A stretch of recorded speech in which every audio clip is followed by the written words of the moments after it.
Me and my friend Mr. Benny here would like to welcome you to episode number 46 of my South Olympic Branch update series. Getting ready to weather the rail, but I need to glue some of it down before I do that. So, working on that first. And then back there behind where the loose rail is, that's going to be some of the guardrails for the bridge.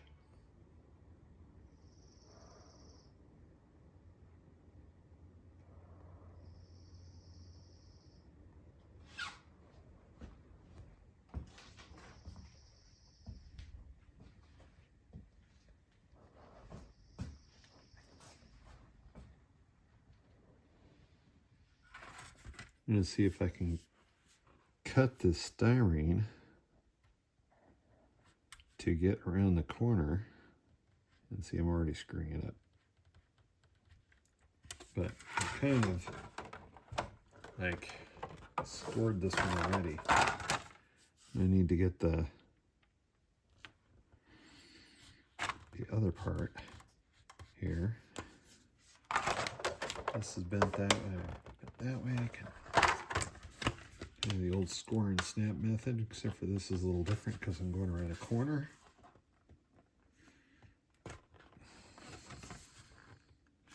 There we go. Let's see if I can. Ooh. Making my rail joints. Okay. Get the X-Acto tight. All right, so I need to get like that. And then work it around and try to get it in line with the other cut.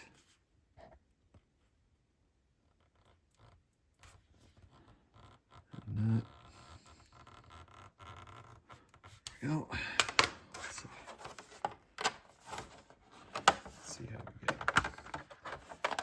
I scored it a couple of times, but I think if I let it kind of slowly tear, bingo. All right. So now we should have something that'll make up the basic road over there. Okay, I think that'll look pretty good, but I'm going to need to put something underneath it to stiffen it up. Maybe I'll get some of the 1/2-inch plywood and brace it across here. And I still don't want it to do that when I come down either, so I'll probably do something there. I trimmed the end of this piece until it fits nicely up against the track. I'm still working on the support piece for this. I think it might end up being this 1/4-inch piece of plywood. Just got to get that in the position I'm happy with.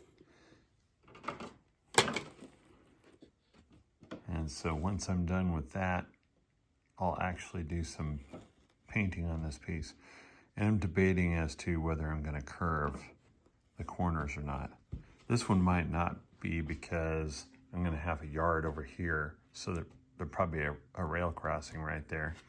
And then this one probably won't have that, so I might curve it back this way on this side.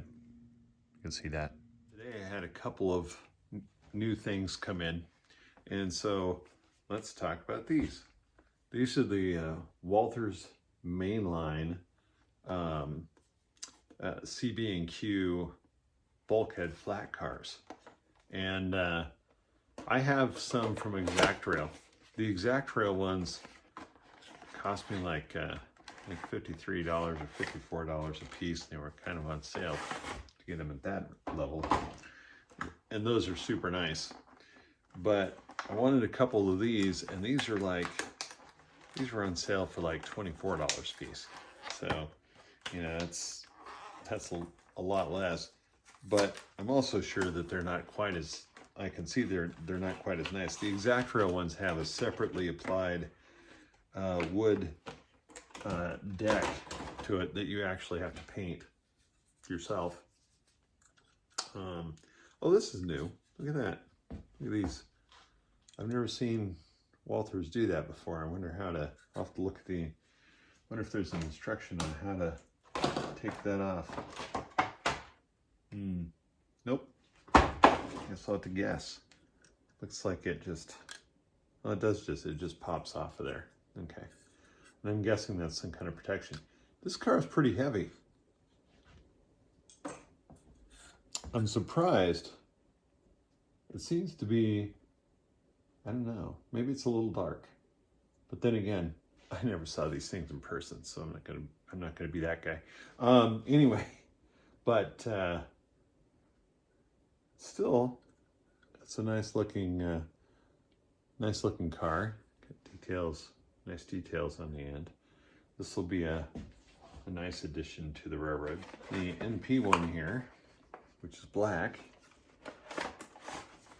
is it's like 67159, but this same kind of little piece to pop off of there. It just pulls off the truck, it looks like.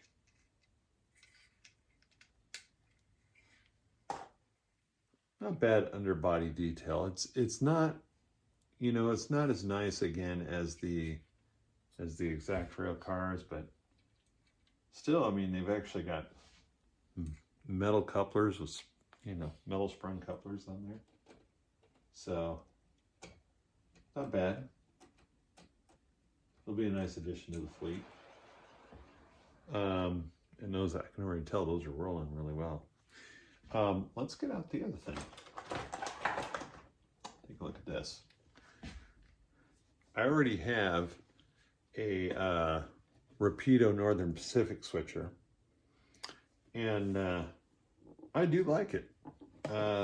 It was a little bit of a interesting thing to break it in, because they want you to run it around continuously for you know, like an hour, I think. And it didn't run very well until I did that. But since my layout currently doesn't have the ability to just run things around, I had to sit there and the reverse forward, reverse forward, reverse forward all that time, which, you know, I mean, if you're gonna tinker with trains, it's not bad, but still. Anyway, but I saw what I think was a pretty decent deal, and man, this box has got some suction power to it. On a CB&Q one, on that says delivery scheme. I would say it was as delivered. I don't know.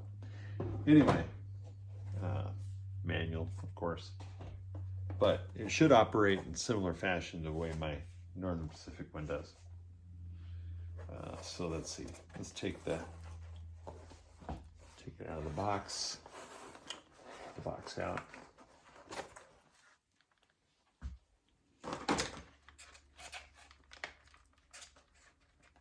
Wow.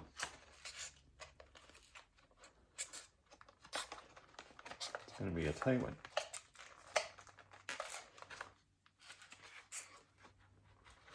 I just wonder if I'm doing this wrong. Anyway, let me switch camera angles. Anyway, this package is really tight.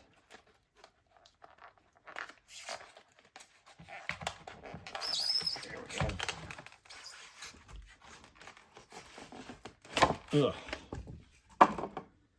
Yeah, I did actually go ugh when trying to get a train out of a box. Maybe I need to increase my exercise routine. Okay, so I've got it dialed up on 3 because I haven't changed the number yet.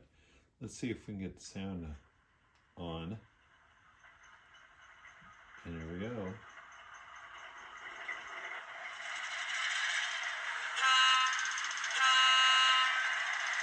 And let's go forward with it.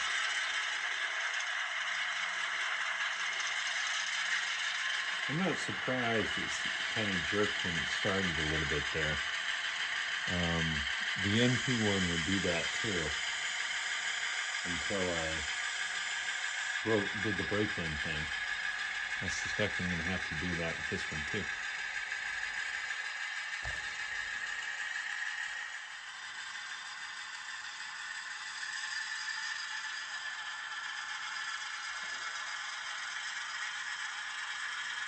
listen to the bell for a minute.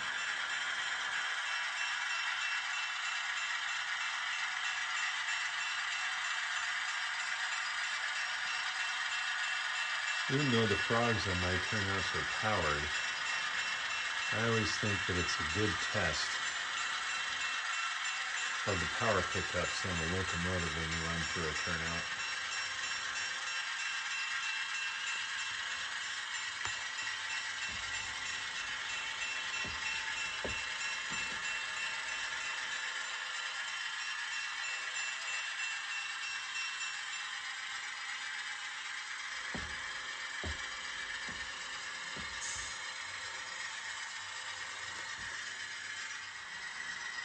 Let's speed up a little bit.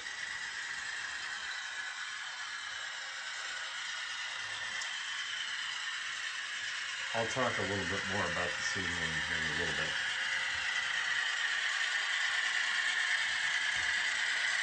Let's watch this new little picture run around a little bit.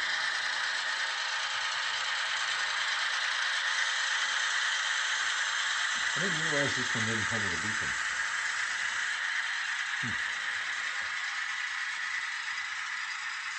Not that I use the beacons all that much.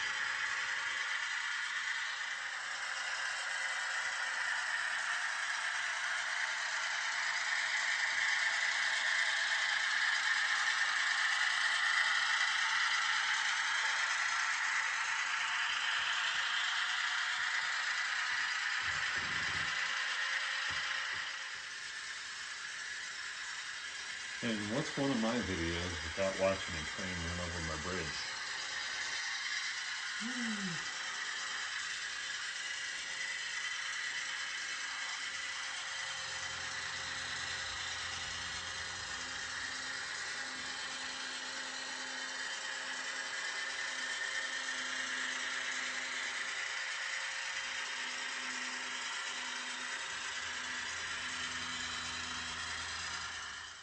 I mentioned earlier how much cheaper these Walthers mainline cars were compared to some Exactrail cars that I picked up a number of years earlier. I wanted to give you guys more of a comparison of the two. So this is, of course, the CB&Q that I just got through Walthers mainline.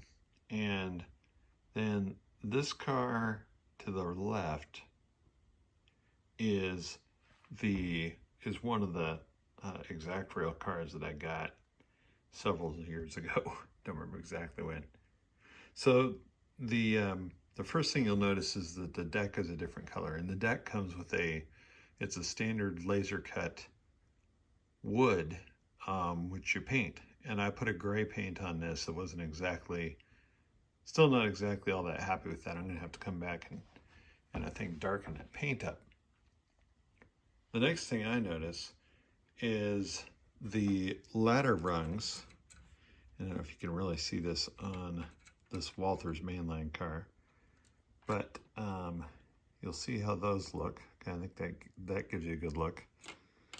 And then these are the end rungs on the Exactrail car. See if I can get them both in focus at the same time. You can see how the detail is much finer. The Exactrail car comes with a KD scale head coupler, and the Walthers mainline comes with probably a Walthers coupler that's a knockoff. There's the underbody detail. Now many of these Burlington Northern cars were repainted from CB&Q cars. So really, it probably should be a fairly close match if you look at them. And they both have similar details, but I think the Exactrail one has a little bit better detail. Not that I spend a whole lot of time looking at the bottom of my cars. If you're doing that, then, well, maybe the track work needs work. Anyway, so there you have it. I'm still working on the configuration here, but the new double-sided signal is basically installed.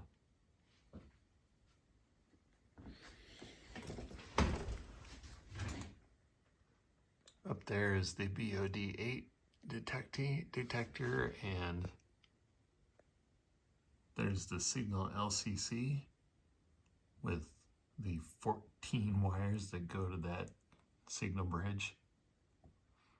And I added a 1/4-inch piece of plywood to make the signal high enough to clear my double stacks, because otherwise it is just at the point where it scrapes the top of that car.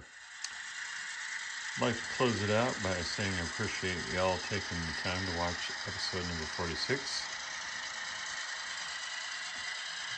And watch this